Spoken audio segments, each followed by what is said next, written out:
Lions have everybody in a good mood. It's a Friday. This team is atop the North. 4-1. Blowing people out. Double-digit win after double-digit win after double-digit win. And Rico, they are favored on the road Sunday against the team in first place in the NFC South. They are? Everybody's feeling good about the Lions. They can do no wrong, but they will lose a game at some point. Bucs are coming off a bye. They can stop the run. They've got some receivers to challenge this secondary. Are we overlooking the Tampa Bay Buccaneers? You say yes. I think so. Because the thing is, people will say, oh, well, they've stopped all these great running backs. Tampa's not going to try to run the ball, folks. Baker Mayfield will just rather go play 7-on-7 and just chuck it around, find his receivers. Maybe he'll stretch a play out with his legs. But other than that, the strength of your team, they don't even try. They're not gonna prop up a back like Bijan or somebody and say, hey, we're gonna try to run this ball. And nope, we're not doing this. They'll throw it up to Mike Evans. We're gonna attack your secondary. You got some holes, you got some pieces that are not there. So I do think that this is one where, yeah, you're gonna need a guy like Brian Branch to strap it up and play in this game. David, where are you at? Yeah, to answer that question, yes, the Tampa Bay Buccaneers are being overlooked, and I have two reasons for it. And you just came out of the break, and you said one of my reasons, Jim. There's 3 straight double-digit victories for the Lions, something that doesn't really happen in the NFL. This is, NFL games don't usually end like that. They're one-score games usually, and I think fans are looking at that, and it's clouding their judgment. It's clouding their minds on how these games should go for the Lions. Yes, the Lions are good, but you're not always going to win games like that, okay? Mm-hmm. The second reason, and I blame that man sitting right there doing the show with you, Jim. I blame Rico. Because the fans have taken his buy one, get one, and they're taking it as buy one, get all. No. All of a sudden, they think that they can win every game now. It's just going to bring me all the victories. They're throwing everything in the win column already. Stop. You're not about to blame this on me. This is not me. No, they've taken it and expanded it. I clearly said, read the terms and conditions. Nobody reads the terms and conditions. Well, you know what? You're going to be sad when you take that coupon up to the cash register and it's not scanning. It was last week only. I know what you said. The Carolina Panthers, a hot garbage team, a quarterback that looks in over his head. That's not a short joke. He's just inexperienced. He doesn't look good. Like, he really should be sitting on the bench somewhere. He was never going to lead them to any type of challenge. You were playing the game at home. You had the fans behind you. They smelled blood in the water. This game's going to be different. Now you're going to be playing probably your best quality opponent since you played Seattle. And, yeah, the Seattle, and even when you played Kansas City, those were closer games. That's why I say you don't go for it. You don't, you need little Dan to say, don't do this. Just punt the ball. Let your defense do their job, and we'll get the ball back. 248-539-9797. David, ticket text before we get to some calls. Tampa is 3-1, but who have they beaten? Vikings and Bears, both horrible. They did have a nice win over New Orleans, though. Lions are a good team. Lions 27, Bucks 20. Wasn't Carr banged up in that game? He got banged up in that game. Yes, he did. Bucks, wait. So were you taking that win away from them? No, I'm not. Look what he's trying to do. Look what he's trying to do. I know you're not taking that win away from them because Carr was banged up, right? There it is. You can't have it both ways. Rico, this ain't Herm Edwards. It counts. You got to pick one. It counts. Can't have them both. It counts. Okay. Bucks suck. I picked the Lions by a mile. I don't think their offense is good. Remember, they only beat Chicago and Minnesota by 3 and 10 respectively. I'm not worried. Lions by 10. Do fans actually think this team's going to win every game by double digits? Yeah. Because they've showed you that this is. I hope so, but this game. This reminds me of the games earlier in the year. Kansas City game, you won, wasn't double digits.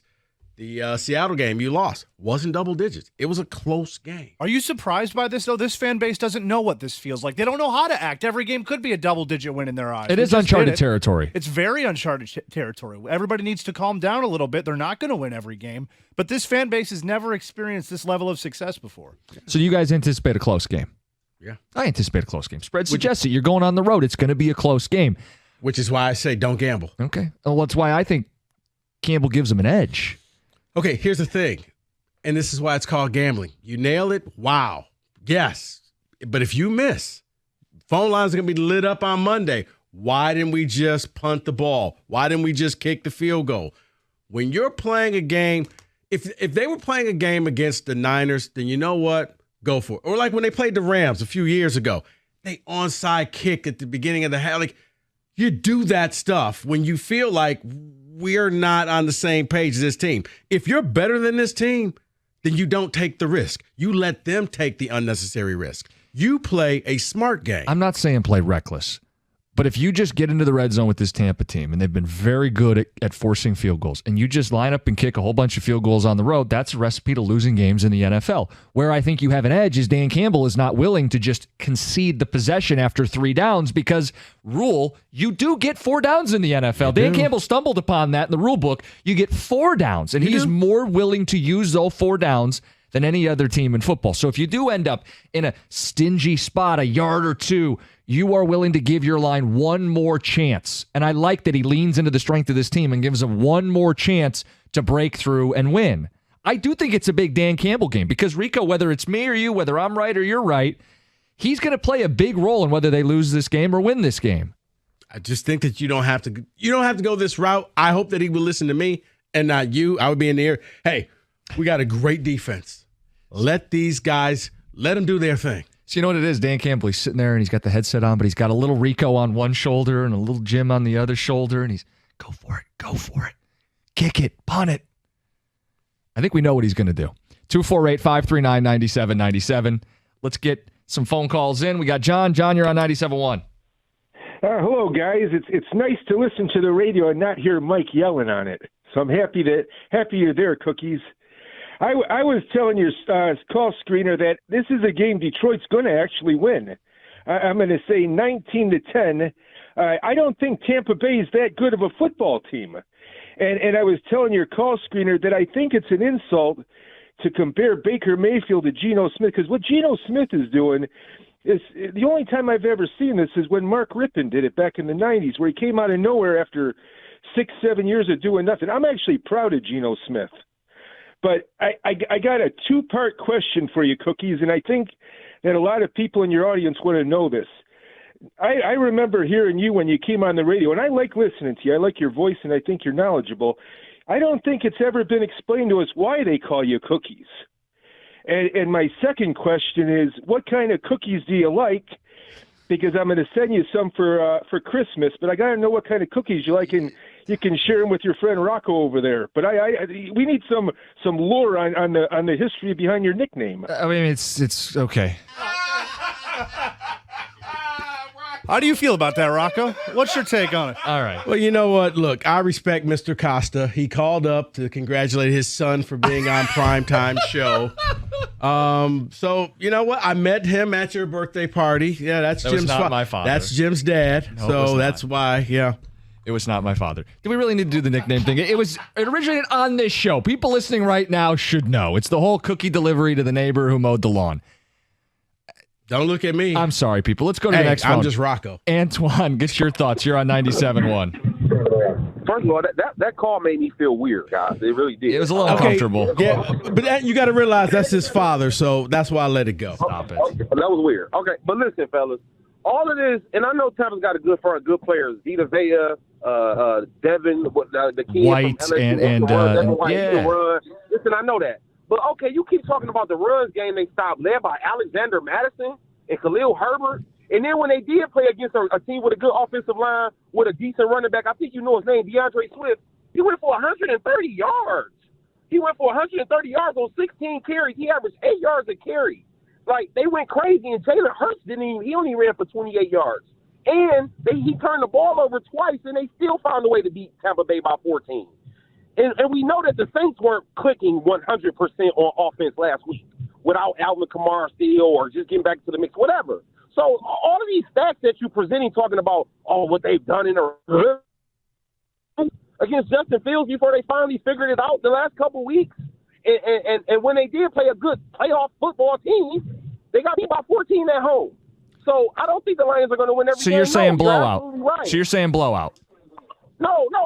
See, I knew you was going to do that. Don't try to. Well, no, I'm not. That's why I asked. Antoine, I'm not putting words in your mouth. I'm asking so you can explain because you said the Eagles blew out the Bucks, and I think the Lions are. I didn't say blowout. I said they beat them by 14. I think a 14-point win in the NFL is a blowout. Okay, what do you think the difference in this game is? How many points the Lions win by? Listen, I'm not sure if they win, but what I'm telling you is what you're presenting to the fans. No, Antoine, hold on. You're not even sure if they win. That's the point. Against trash. They stopped bad running teams. They stopped bad running teams. Tell me I'm lying. And then they played a good running team, and DeAndre Swift had a $130 on 16 carries. Is that not a fact? Rico, can you help this man make up his mind? Is this a spot that the Lions are overlooking Tampa or not? The Lions still win. Look, if the Lions that we all beloved and we want them to do well, right? We want them to be able to compete or maybe even beat a Philadelphia. If Philadelphia win into Tampa Bay and beat them by 14 points, we should be able to find a way to go in and win the game. Now, I'm not saying we're going to win by 14 points, but the Lions should be able to find a way to win this football game. It might be tight, it might be gritty, and I'm okay with that. I'm not saying a blowout. But this is the type of game where if you're a good football team against a Baker Mayfield team that can't run the football, you better find a way to win the game. That's just it. I'm with Antoine. That's why I said I'm not going to sit here and let them just keep going for it unnecessarily when you don't have to. This game may come down to a possession. And, yeah, you want to gain extra possessions. You don't need to because you got a great defense. You can lean on them, get the ball back, and set yourself up in better position. But here's what I'm not going to take. You're not going to call here and say, well, they beat the Saints because the Saints didn't have everybody. Because if you do that, folks, you're opening up the door for something I don't think most Lions fans want to hear. So I don't want to hear that anymore. Okay? Strike it from the record. 248-539-9797. The question was, are you overlooking the Buccaneers, implying that they're just going to go in, roll out the helmet, win by double digits again? Or are you taking them seriously? And I think we are taking them seriously. Right. It could be a close game down to the wire. Right. 248-539-9797. It's Costa and Rocco.